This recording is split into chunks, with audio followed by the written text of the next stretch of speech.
Recently उन्हें बाल पुरस्कार के अवार्ड से नवाजा गया। अयान सज्जाद, कला एवं संस्कृति, अनंतनाग, जम्मू एवं कश्मीर। आप कश्मीर के मशहूर सूफी गायक हैं। अपनी भावपूर्ण तथा मंत्र मुग्ध कर देने वाली गायकी से आपने स्थानीय ऑब्वियसली एक बच्चा उसी चीज से इन्फ्लुएंस होता है जिस चीज के अराउंड वो रहता है। आई बिलीव हमें टाइम के साथ मूव करना चाहिए और टाइम के साथ हमें अडेप्ट करना चाहिए। By this I don't mean कि हमें अपना सूफी म्यूजिक चेंज करना है, but that will completely defy the purpose, जो कि मैं कहना चाहता हूँ। Apart from studies, after a certain time, पढ़ाई खत्म करने के बाद if they have a better option they can do it, because at that time parents भी सेटिस्फाई रहते हैं कि ये कुछ कर सकता है, he can sustain on his own, on her own in life. Hi friends, this is Khalid और आप मुझे देख रहे हैं रेडियो राब्ता 90.8 के डिजिटल हैंडल्स पे। आज बहुत ही खास मेहमान मेरे साथ मौजूद हैं जिनसे आप हम कलाम होंगे, जिनकी जिंदगी के बारे में जानेंगे।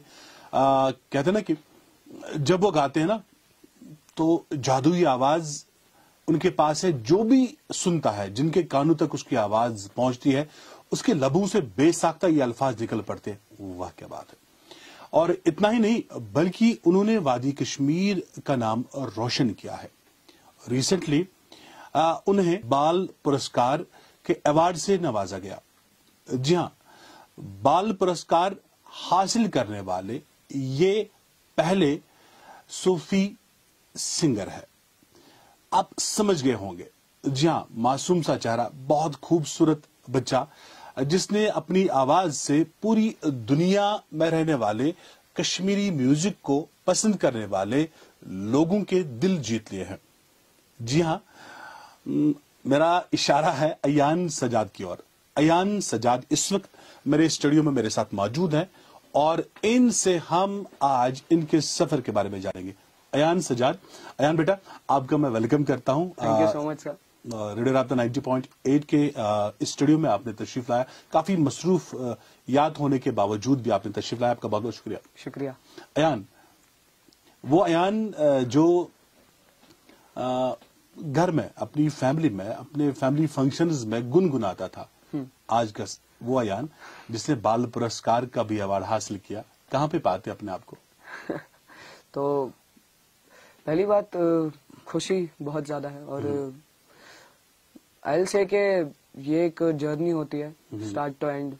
और आई होप, और पहली बात अल्हम्दुलिल्लाह, और आई होप कि मैं आगे बढ़ता जाऊंगा और आगे बहुत सारी चीजें हासिल करनी है। जैसा कि मैंने कहा, जर्नी है, ये रवां है और ये चलती जाएगी। There are more things to achieve than this and इंशाल्लाह I will be thriving for more. Okay, तो अयान आपकी फैमिली में कोई भी सिंगिंग की ओर रागिब नहीं था?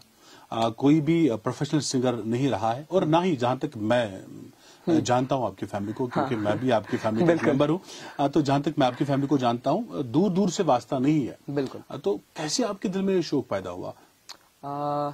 कोई ऐसा पर्टिकुलर चीज तो ऐसी कोई थी नहीं, but definitely I will say कि जब मैंने रियलाइज किया कि मैं थोड़ा गुनगुना सकता हूँ बाय इमिटेटिंग सॉन्ग्स, फिर family encouragement, I believe appreciation and family encouragement की ही वजह से मैं कहूंगा कि मैं अभी इधर तक पहुंच पाया हूं, और स्पेशली फैमिली के सपोर्ट की वजह से।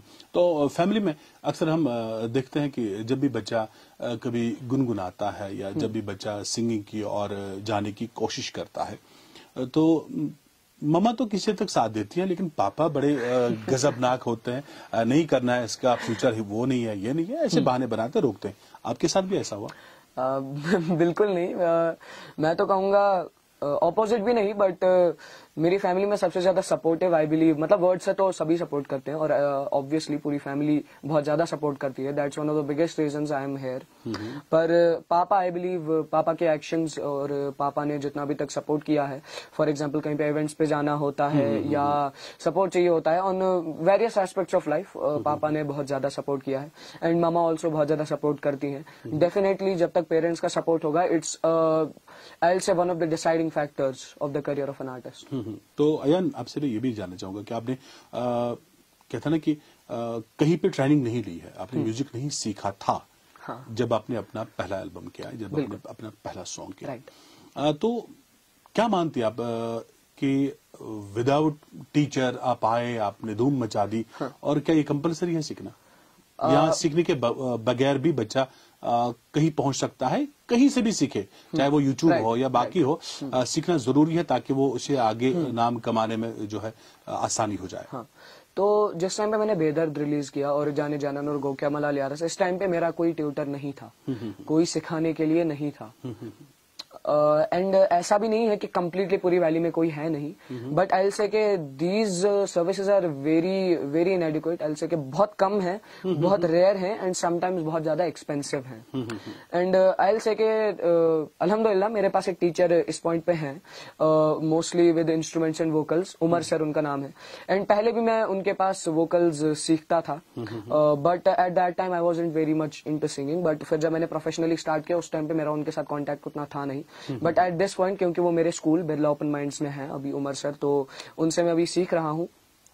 बट आई विल से के मेरे पास म्यूजिक के बारे में, क्लासिकल म्यूजिक के बारे में उतनी ही नॉलेज है जितनी आपको है या जितनी किसी भी एक कॉमन इंसान को है क्लासिकल म्यूजिक के बारे में। Honestly I don't know much about classical music. तो मैं ये मानता हूँ कि जैसा कि आपने कहा यूट्यूब से सीख सकते हैं, और there are a lot of company जो कि कोर्सेज बेचती हैं म्यूजिक के, और आज के टाइम में सीखना मुश्किल नहीं है। डेफिनेटली सीखना आज के टाइम में बहुत ही ज्यादा इजी है। ओके। और आई विल से कि मतलब सीखना जरूरी नहीं है टू डू एनीथिंग, क्योंकि जैसा कि मैंने कहा मेरे पास उतनी नॉलेज है जितनी आपके पास है, और मैं एक सिंगर हूँ। डेफिनेटली कोई भी बच्चा कुछ भी सीख सकता है, not just singing, in terms of education too. मैं सेल्फ स्टडी भी करता हूँ, सेल्फ स्टडी करता था until I got into the school। और पढ़ाई, music, skills, any type of skills आप सीख सकते हैं विदाउट एनी ट्यूटर। ओके, यहाँ पे मैं आपसे ये भी जानना चाहूंगा कि देखिए आप मॉडर्न जमाने के बच्चे हो, नया दौर है, यूट्यूब, फेसबुक, रैप सॉन्ग्स आते हैं, कवर अप सॉन्ग्स आते हैं, और नया म्यूजिक चल रहा है। बिल्कुल बिल्कुल, ये भी कह सकते हैं कि नई नस्ल की नई पसंद है। आपने सूफी म्यूजिक को ही क्यों चुना? आई बिलीव कश्मीर की जमीन में ही कुछ ऐसा है कि मतलब काफी सारे सूफी बुजुर्ग यहाँ पे रहे हैं, और काफी सारे गाने आप देखोगे पुराने जमाने के भी जो भी यहाँ पे हैं, बहुत एक हार्ट टचिंग, एक ऐसे गाने होते हैं, ऐसे लिरिक्स होते हैं जो कि सोल से कनेक्ट करते हैं। जैसा कि हमें ऑलरेडी पता है, music knows no languages, no boundaries, music has no bounds itself. And I believe जो कश्मीर की सरजमीन है इसमें एक डिवाइन कनेक्शन है, which is not anywhere in the world. Okay. It has a divine connection, and यहाँ पे जो हमारे सूफी बुजुर्ग रहे हुए हैं, जिन्होंने के हमें आई से एक हेरिटेज दिया हुआ है, एक रिच हेरिटेज जो दिया हुआ है कश्मीर को, that is one of the big influencing factors of me choosing Sufi music. क्योंकि ऑब्वियसली एक बच्चा उसी चीज से इन्फ्लुएंस होता है जिस चीज के अराउंड वो रहता है।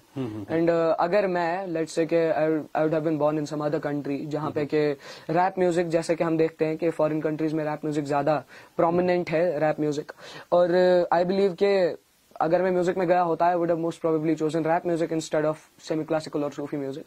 और एक जो ये एक जमीन का जो इन्फ्लुएंस है और जो माहौल का जो असर है, एग्जैक्टली, और ग्रोइंग अप जो कि मेरे अराउंड जो लोग म्यूजिक सुनते थे वो ज्यादातर सूफी म्यूजिक ही था। तो आई बिलीव अच्छा, घर में जब आप बैठते हैं, जब आपके पास वो सुपियर टाइम होता है, तो उस वक्त आप क्या सुनते हैं? कश्मीरी सूफी म्यूजिक ही सुनते हैं या फिर वो बॉलीवुड के गाने या फिर वो रैप या जो ट्रेंडिंग है आजकल सोशल मीडिया साइट्स पे वो भी सुनते हैं? ज्यादा क्या अयान क्या सुनता है?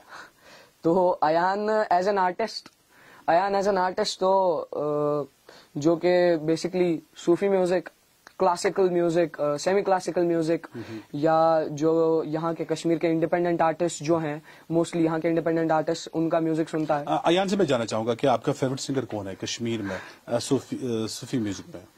सूफी म्यूजिक में आई बिलीव ज्यादा यहाँ पे ऑप्शंस हमारे पास है नहीं, but I will say the most prominent person और the most influential person in terms of Sufi music जो कि हैं रशीद हाफिज सर।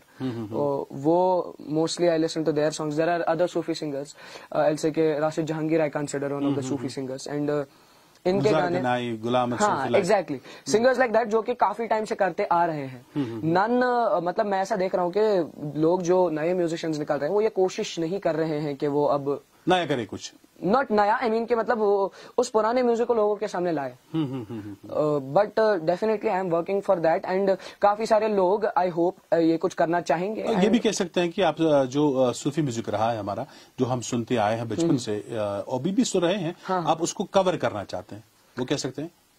लोग कवर करना चाहते हैं, बट आई बिलीव हमें टाइम के साथ मूव करना चाहिए और टाइम के साथ हमें अडेप्ट करना चाहिए. By this I don't mean कि हमें अपना सूफी म्यूजिक चेंज करना है, but that will completely defy the purpose जो कि मैं कहना चाहता हूँ.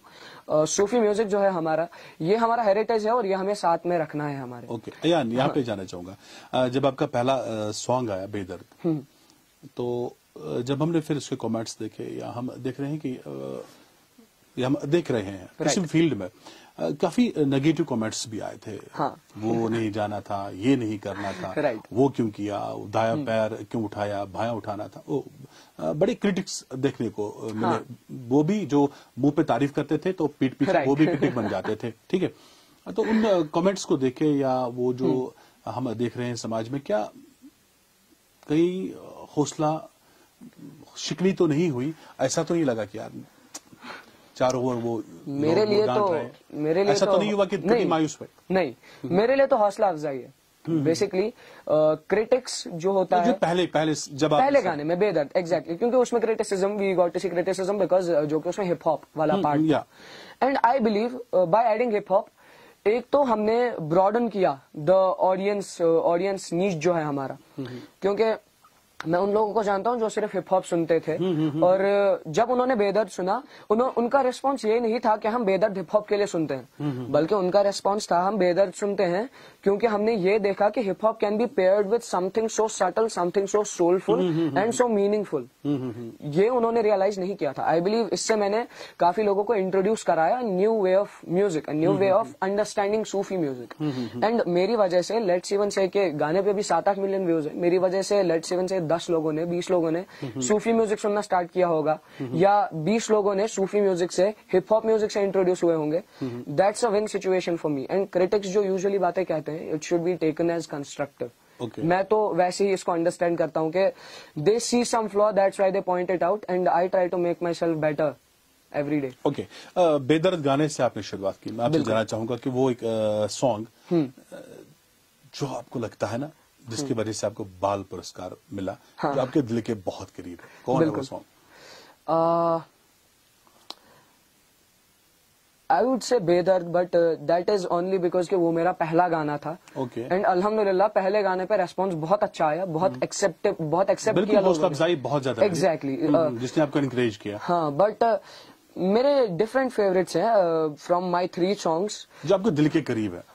दिल के करीब तो आयल से जो दूसरा ट्रैक है नात शरीफ जाने जानान, वो मेरे दिल के सबसे ज्यादा करीब है, क्योंकि उसी गाने पे मेरे को एक ऐसा रेस्पॉन्स मिला कि लोग दूसरी कंट्री से मुझे कॉल कर रहे थे कि we don't even know what this means, हमें बिल्कुल ये पता ही नहीं है इसका मतलब क्या है, बट स्टिल रहमतन लिल आलमीन ये सुन के ये हमारे लिए एक हार्ट टचिंग लाइन बन जाती है.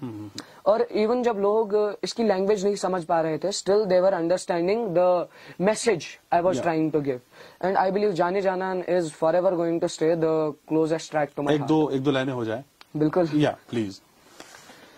कायनातुक माहिताबान रहमतन लिल आलमीन, जान को ताजान जाना रहमतन लिल आलमीन. वाह, बहुत खूब. अयान, ये भी जानना चाहूंगा कि हमने देखा है, आपने भी ये देखा होगा, आपके जाए क्लासमेट्स हैं बाकी, कि आज भी ऐसा लग रहा है कि हम कन्फाइनेड सोसाइटी में रह रहे हैं, कंजर्वेटिव माहौल में जी रहे हैं, क्योंकि आज भी हम देख रहे हैं कि बहुत सारे बच्चे जो एज अ कैरियर लेना चाहते हैं म्यूजिक को, उनके पेरेंट्स उनको अलाउ नहीं करते हैं. तो क्या आप इस बात से इत्तेफाक करते हैं, और क्या कहना चाहेंगे आप उन बच्चों को के लिए, उन पेरेंट्स के लिए जिनके बच्चों के अंदर टैलेंट है सिंगिंग का, म्यूजिक का, म्यूजिशियन बनने का या सिंगर बनने का, लेकिन उनको आज भी हम देख रहे हैं कि पेरेंट्स अलाउ नहीं करते, क्यों ऐसा? I believe this isn't exactly जिसको मैं कहूंगा conservative mindset, but definitely something parents think. क्या मतलब, वो चाहते हैं कि बच्चा फर्स्ट ऑफ ऑल आई से कि वो डिरेल ना हो, या एक बच्चा ऐसे पॉइंट पे ना पहुंचे जहां पे कि वो सोचे कि मैंने क्यों ये चीज. नहीं, ऐसा तो नहीं लग रहा कि अभी भी पेरेंट्स वो ना कहीं पे ये महसूस करें कि इसमें नहीं आगे बढ़ सकते या हाँ, इसमें फ्यूचर नहीं है? वो तो है बिल्कुल, बिकॉज किसी भी चीज की एक्सेप्टेबिलिटी बिल्ड होने में काफी टाइम लगता है। And for example in teaching profession आप देखते हैं कि मिलियंस ऑफ टीचर्स हर साल जाते हैं, एंड आप पर्सनली बहुत सारे टीचर्स को जानते होंगे जो कि एजुकेशन डिपार्टमेंट में है, but at the same time आप कितने सिंगर्स को जानते हैं जो कि म्यूजिक फील्ड में, म्यूजिक इंडस्ट्री में सक्सेसफुल हैं? The number narrows down. तो ये देख के हमें लगता है कि अगर इतने सालों में सिर्फ इतने लोग कर पाए तो हमारे करने का चांस कुछ कम है। बट डेफिनेटली ऐसा नहीं है, बट ऐसा है कि जो जिस इंसान का पैशन होगा वो कर सकता है। For example it's not only कि जो पढ़ाई करना चाहता, जो म्यूजिक करना चाहता है उसको पढ़ाई नहीं करनी है, it's not like that. For example मैं पर्सनली ऐसा कहता हूँ कि मेरा प्राइमरी फोकस पढ़ाई है। After that my passion is singing. And passion के लिए एक इंसान को वो लोड नहीं लेना पड़ता, वो टेंशन नहीं लेनी पड़ती, बिकॉज ये पैशन है, ये एक जुनून है। एंड ये जो है पेरेंट्स आफ्टर ऑल एक बच्चे का भला ही सोचते हैं। नहीं, मैं मानता हूँ, लेकिन आपको लग रहा है कि ऐसी सोच से कहीं ना कहीं पे जो टैलेंट बाहर आना चाहिए था वो नहीं आ पा रहा है, और बहुत से बच्चे जो है नहीं ओन करते हैं सिंगिंग को, नहीं जा पाते हैं अपने बड़े शौक ही सही, शौक को भी पूरा नहीं कर पाते। आप मानते हैं? बिल्कुल, मैं ऐसा मानता हूँ, because I have seen examples of this my self. और आई एम थैंकफुल कि मेरे पेरेंट्स बहुत सपोर्टिव हैं इस चीज के लिए। बट एक बार मैंने एक इंटरव्यू किया था, एक अमेरिकन पेपर है मनी कंट्रोल के लिए, मैंने एक आर्टिकल के लिए एक इंटरव्यू किया था एंड एक वीडियो इंटरव्यू किया था। एंड वीडियो इंटरव्यू इंग्लिश में था, क्योंकि that was mostly based for the Kashmiris जो कि फॉरेन कंट्रीज में है, या जो फॉरेन कंट्रीज में लोग हैं उनको ये इंट्रोड्यूस कराने के लिए कि there are artist in Kashmir. And उस वीडियो, जब वो वीडियो रिलीज हुआ, उस पे काफी सारा रेस्पॉन्स, मेरे को ऐसा लगा कि लोगों का माइंडसेट ऐसा है, वो शॉक थे कि एक सिंगर इंग्लिश बोल पा रहा है ऐसे। मैं कहूंगा this is disappointing, but at the same time इसमें हम एक अपॉर्चुनिटी देखते हैं कि हम लोगों का माइंडसेट चेंज कर सकते हैं। मेरा प्राइमरी फोकस एजुकेशन है, एंड आई बिलीव अगर एजुकेशन नहीं होती मैं ऐसे बात नहीं कर पाता, मैं इतना आर्टिकुलेट नहीं हो पाता, मैं अपना पॉइंट नहीं रख पाता। बिल्कुल बिल्कुल। तुम यहाँ पे अयान जानना चाहूंगा कि सूफी म्यूजिक आपके लिए क्या है? म्यूजिक को आप क्या समझते, क्या है आपके लिए? म्यूजिक बेसिकली मेरे लिए है एक way of expression, and I believe it's a lot more than that to a lot of people. हर किसी के लिए music might mean a different thing. कोई म्यूजिक सुनता है तो काम देयर सोल डाउन, कोई म्यूजिक सुनता है तो एंजॉय, कोई म्यूजिक सुनता है तो डांस, कोई म्यूजिक सुनता है तो let their sorrow out. Sad song सुनते हैं लोग just to like basically I will say के फीड करना अपने सोल को। और मेरे लिए भी music I will say it's something like that. Music for me is kind of एक divine connection. Music for me is divinity. It's not something like के मैं म्यूजिक करता हूँ for its monetary benefits, for its fame, for its publicity. I do music because I love to do music. Sufi music आपके लिए क्या है? सूफी music तो मैं कहूंगा इट्स मेरी रूह के लिए एक कनेक्शन है। एक आई will say it's a way, it's a road map for me, क्योंकि जो रास्ता हमारे लिए ऑलरेडी कश्मीरियों के लिए आई विल से जो कि इतने टाइम से चलता आ रहा है, बनता आ रहा है, वो रास्ता सूफी म्यूजिक का, आई बिलीव उसी रास्ते पे उन सबको चलना है जो कि एक्चुअली में सूफी म्यूजिक के लिए या अपने लैंड के लिए कुछ करना चाहते हैं, कश्मीर के लिए।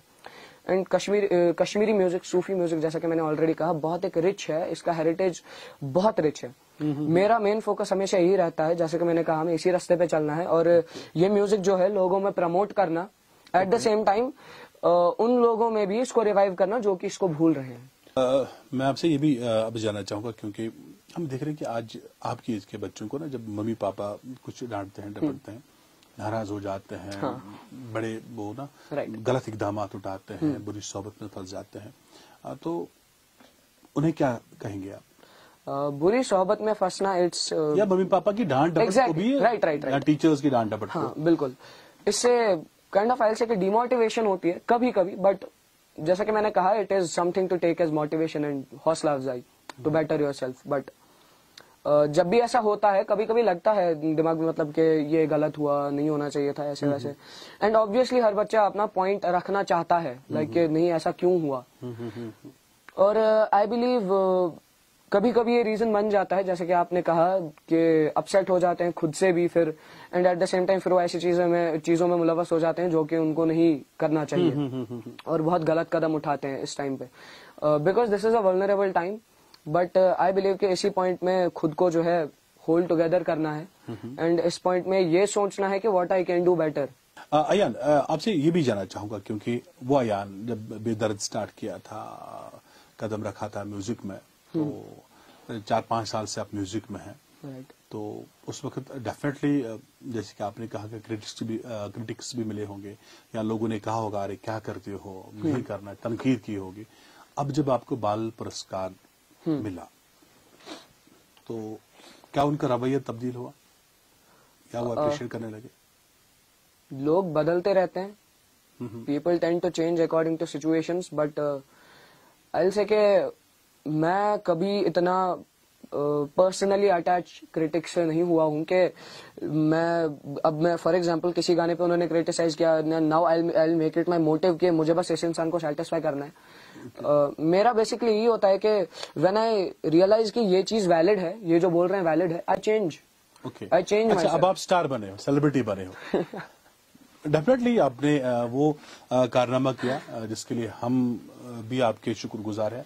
जम्मू कश्मीर का नाम आपने रोशन किया, तो कैसा लग रहा है अब रिकॉग्नाइजेशन मिलना, सेलिब्रिटी बनना, शोज करना आउट ऑफ स्टेट? बहुत ज्यादा खुशी है और आई विल से कि एक प्राउड मोमेंट है मेरे लिए, मेरी फैमिली के लिए, मेरे स्टेट के लिए, मेरी कंट्री के लिए, and that's all I like to say, क्योंकि this is all the emotion I feel. I am proud right now and I believe मैं और भी ऐसे लोग देखना चाहता हूँ, और भी ऐसे बच्चे देखना चाहता हूँ, और भी ऐसे बड़े देखना चाहता हूँ जो कि ऐसे कश्मीर का नाम रिप्रेजेंट करे, and for that I am ready to provide any help and that is what my motive is. Okay, आप अपनी कामयाबी का क्रेडिट किसको देंगे? कोई एक शख्स जिसने आपको कामयाब देखने के लिए ना दिन रात एक की, न ये देखा कि सर्दी है, न ये देखा कि गर्मी है, या किसे क्रेडिट देंगे आप? आई थिंक इट्स अनफेयर अगर मैं किसी एक इंसान को क्रेडिट दे दूं for all of that I have achieved, but I will say कि it's a journey, collective effort है। जैसे कि बेदर्द बनाया, you are a part of Bedard, there was effort from me, there was effort from you, there was Tabarruk मैंने दिया था। हाँ exactly, तबरुक दिया था आपने, तबरुक अभी भी मेरे पास है डेफिनेटली। ओके, संभाल के रखा ना एग्जैक्टली। ओके, तो ये जॉइंट एफर्ट है, आपका एफर्ट था, मेरा एफर्ट था, म्यूजिक प्रोड्यूसर आरिफ मीर का एफर्ट था, जिन्होंने लिरिक्स लिखे थे उन सूफी बुजुर्ग का भी एफर्ट था, जिन्होंने डायरेक्ट किया आरजे उमर निसार, उनका भी एफर्ट था। It was a collective effort exactly like that, जो कि मेरी जिंदगी का अभी प्रोडक्ट है, जो कि मैं अभी दे रहा हूं। For example, if I am making my state proud, if I am making my people proud, that's definitely a journey and that's definitely a collective effort. Okay, और आई बिलीव इस कलेक्टिव एफर्ट में उस हर इंसान का ये है, part है, जिसने के मुझे बेटर करने में हेल्प की है। उस हर क्रिटिक का पार्ट है, I give credit to every critic जिसने के मुझे बेटर बनाने में हेल्प किया है, and every one of my family members, every one of my friends, my classmates, my school, and specially now Birla open minds, my school, they are really encouraging, and I say बहुत ज्यादा exposure है वहां पे comparatively, and specially हमारे जो principal ma'am है। Okay, Ayan, दिल तो चाह रहा है कि आपके साथ बातों का सिलसिला जारी रखे, लेकिन यहाँ पे अपनी कहते हैं ना कि इस शो को कंक्लूड करने से पहले मैं जानना चाहूंगा कि आपकी मैसेज क्या रहेगी जम्मू कश्मीर के पेरेंट्स के लिए, बच्चों के लिए, स्पेशली बच्चों के लिए भी और उनके पेरेंट्स के लिए जो म्यूजिक से जुड़ना चाहते हैं। बच्चों के लिए मेरी मैसेज हमेशा यही रही है और यही रहेगी कि अपने पैशन को फॉलो कीजिए, बट उसका मतलब ये नहीं है कि अपनी पढ़ाई को छोड़ दीजिए। Follow your passion, work on your passion, मेहनत करिए अपने पैशन पे, और मेहनत कभी जाया नहीं होती है। और उनके पेरेंट्स के लिए तो यही मैसेज रहेगा कि उनका बच्चा अगर उनके पैशन को फॉलो करना चाहता है वो करें, give them space to follow their passion, but not at the cost of their studies और their primary focus in life. And for example, if they have a better option apart from studies, after a certain time, पढ़ाई खत्म करने के बाद if they have a better option, they can do it, because at that time parents भी satisfy रहते हैं कि ये कुछ कर सकता है, he can sustain on his own, on her own in life. So that's going to be my message. बुरी चीजों से दूर रहिए, अपने पैशन पे काम कीजिए और be successful. चलिए, बेदर्द की एक दो लाइन्स आपसे सुनना चाहेंगे। बेदर्द दादे चाने सूर हो सपदान स्वैलै मठियों म्यान यारो लो लो ऐत थी रोज तो जिकथ बोझ तो सर हो वंदे सर दारो लो लो बेदर्द दादे चाने। वाह, बहुत खूब। अयान, तो फ्यूचर प्लान्स क्या है? फ्यूचर प्लान्स कल्चर के लिए काम करना है, work for Kashmir, work for my homeland, work for my mother tongue Kashmiri. इसको प्रमोट करना है, रिवाइव करना है, that is my primary focus. Okay, तो नया क्या सुनने को हमें मिलेगा आपकी जानिब से जो आने वाला है? तो फिलहाल तो अभी फ्रेशली प्रोजेक्ट आया है, कल ही रिलीज हुआ है एक project Nigaara with Rawaan originals. एक गाना किया है मैंने, compose by Aidin Shahid, one of the best composers I know. और जो प्रोड्यूस किया है आरिफ मीर ने, म्यूजिक प्रोड्यूस किया है इसका आरिफ मीर ने। जैसे कि आपने देखा होगा मेरे पुराने 3 गाने भी उन्होंने ही प्रोड्यूस किए हैं। एंड जो कि है फैसल भट्ट ने डायरेक्ट किया है, उसके डीओपी थे Younis Zargar. And the whole रवान टीम, उनका कलेक्टिव एफर्ट था और मेरी तरफ से मैं जो दे पाया उसी की वजह से हमने दिया है एक प्रोडक्ट निगारा, जिसके के लिरिक्स एक डिसीज जो है सूफी बुजुर्ग ने लिखे हैं। मैं तो बस यही कहूंगा कि लिसन टू द प्रोजेक्ट, और जो भी आपके पास रिलीज हुआ है। हाँ, कल शाम को रिलीज हो गया on all digital platforms and also on YouTube, on the YouTube channel रवान ओरिजिनल्स। आप सुनिए एंड आपका फीडबैक तो ऑब्वियसली चाहिए ही। बिल्कुल बिल्कुल बिल्कुल नहीं। और आपकी आवाज के तो हम पहले ही फैन है आपके, तो हम चाहने वालों में से है। तो हम दुआ करेंगे कि आप इसी तरह मजीद भी जम्मू कश्मीर का नाम रोशन करें और आप वो चमकते सितारे हो जिनकी रोशनी से राह भटकते लोगों को राह मिले। और हम यही दुआ करेंगे कि आपके जैसे हजारों बच्चे हमारे वादी कश्मीर में पैदा हो, आपको देख के, और जिनके लिए आप मशले राह बन जाओगे और बन गए हो। और आप तो बाकी नौजवानों को भी, बाकी बच्चों को भी आप इंस्पायर करोगे ताकि वो भी आगे जाए, नाम कमाए, अपने मम्मी पापा का नाम रोशन करे और जम्मू कश्मीर का नाम रोशन करे। इन्हीं अल्फाज के साथ अयान, मैं एक बार फिर आपका शुक्रिया अदा करता हूं कि आपने अपना बिजी शेड्यूल होने के बावजूद, क्योंकि कल ही मैं जानता हूं आपको आउट ऑफ स्टेट जाना है शो के लिए, तो आपका बहुत बहुत शुक्रिया। Thank you so much.